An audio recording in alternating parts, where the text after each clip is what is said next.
సిద్దిపేట జిల్లా కొమరవెల్లి మండల కేంద్రంలో సిఐటియు మరియు ప్రజా సంఘాల ఆధ్వర్యంలో కేంద్ర ప్రభుత్వ కార్మికుల వ్యతిరేక చట్టాలను నిరసిస్తూ సార్వత్రిక సమ్మెలో భాగంగా భారీ ర్యాలీ నిర్వహించారు వామపక్ష కార్మిక సంఘాలు. ఈ సందర్భంగా సిపిఎం మండల కార్యదర్శి శెట్టిపల్లి సత్తిరెడ్డి మాట్లాడుతూ కేంద్ర ప్రభుత్వం పార్లమెంటులో కార్మిక చట్టాలను ప్రతిపక్షాల సంప్రదింపులు లేకుండా ముజువాని ఓటుతో ఆమోదించుకున్న కేంద్ర ప్రభుత్వ తీరుకు నిరసనగా దేశవ్యాప్తంగా అన్ని రాజకీయ పార్టీలు కార్మిక సంఘాల ఆధ్వర్యంలో నిరసన వెల్లువెత్తింది. కార్మిక వ్యతిరేక చట్టాలను రైతు వ్యతిరేక చట్టాలను వెంటనే ఉపసంహరించుకోవాలని కేంద్ర ప్రభుత్వాన్ని డిమాండ్ చేశారు. ఈ కార్యక్రమంలో ఐనాపూర్ రామ్సాగర్ సర్పంచ్లు చెరుకు రమణారెడ్డి, తాడూరి రవీందర్, ప్రజా సంఘాల నాయకులు, డివైఎఫ్ఐ సిద్దిపేట జిల్లా కార్యదర్శి సనాది భాస్కర్, రైతు సంఘం నాయకులు బద్దిపడగ కృష్ణారెడ్డి, ఎంకేఎస్ కనకయ్య, కృష్ణ, మల్లేష్ యాదగిరి తదితరులు పాల్గొన్నారు. కొమరవెల్లి మండలంలోని అన్ని గ్రామాల్లో కూడా ఈ సార్వత్రిక సమ్మె జరుగుతూ ఉన్నది.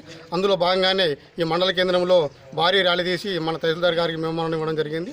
ప్రధానంగా సమ్మె చేయడానికి ప్రధాన కారణం ఏంటంటే కేంద్ర ప్రభుత్వం ఎన్నికలకు ముందు ప్రభుత్వ రంగాన్ని కాపాడుతానని, సంవత్సరానికి 1 కోటి ఉద్యోగాలు ఇస్తానని ఎన్నికల ముందు అనేక వాగ్దానాలు చేసి ఎన్నికలు అయిపోయిన తర్వాత ఈరోజు సంవత్సరం 1 కోటి ఉద్యోగాలు కాదు కదా, సంవత్సరం 1 కోటి ఉద్యోగాలు ఊడబీకే పరిస్థితిలో ఉన్నది. అదేవిధంగా కాంట్రాక్ట్ అవుట్ సోర్సింగ్ విధానం కూడా మొత్తం పెంచి ప్రోత్సహిస్తూ ఉన్నారు. ప్రభుత్వ రంగాన్ని మొత్తం నిర్వీర్యం చేసే పరిస్థితి ఉన్నది. అందులో భాగంగానే ఈరోజు కేంద్ర ప్రభుత్వం ప్రభుత్వ రంగ సంస్థలైనటువంటి ఎల్ఐసి, బ్యాంకింగ్, అదేవిధంగా రైల్వేలు, విమానయానం, టోటల్గా ప్రభుత్వ రంగంలో ఉన్న అన్ని సంస్థలను కూడా ప్రైవేట్ పరం చేస్తూ ఉన్నది. అందులో ఉన్న కార్మికులు మొత్తం బీఆర్ఎస్ పేరు మీద అన్ని రద్దు చేస్తూ ఉన్నది. కాబట్టి వీటిని వెంటనే కాపాడాలని, ప్రభుత్వ విద్య, వైద్యం ప్రజలందరికీ అందించాలని, ప్రభుత్వ రంగాన్ని కాపాడాలని, కార్మికులకు ప్రధానంగా కనీస వేతనం 20,000 రూపాయలకి నిర్ణయించాలని, దాంతోపాటు వ్యవసాయ రంగానికి మీటర్ ఫీడ్ చేసే వ్యవస్థను తీసుకురావడం కోసం ప్రయత్నం చేస్తూ ఉంది.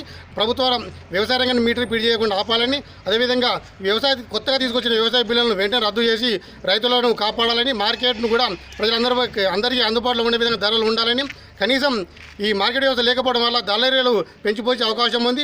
మామూలు రైతు ఎక్కడికి పోయి అమ్ముకునే పరిస్థితి. ఇప్పుడు కేంద్ర ప్రభుత్వం ఏం చెప్తుంది, ఇష్టమైన దగ్గర ఇష్టమైన ధరకు అమ్ముకోవచ్చు అని చెప్తా ఉంది. కానీ ఇప్పుడు మార్కెట్ వ్యవస్థ ఉండగానే దళారీలు 1,400, 1,500 కొంటా ఉన్నారు. కానీ ఈ మద్దతు ధర, ఈ మార్కెట్ వ్యవస్థ లేకుంటే కనీసం 1,000 రూపాయలు కూడా ఎవరు కొనే పరిస్థితులు లేరు. కాబట్టి మార్కెట్ వ్యవస్థ కాపాడాలని, ప్రైవేట్ పరం చేయడాన్ని ఆపాలని, ప్రభుత్వ రంగాన్ని కాపాడి మద్దతు ధరగా నిర్ణయించాలని ఈరోజు సిఐటిగా ఇతర ప్రజా సంఘాలుగా మేము కేంద్ర ప్రభుత్వాన్ని డిమాండ్ చేస్తూ ఉన్నాం.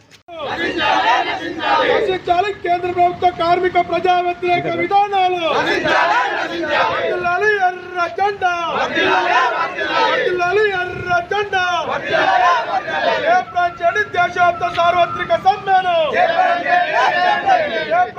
దేశవ్యాప్త సార్వత్రిక సమ్మెను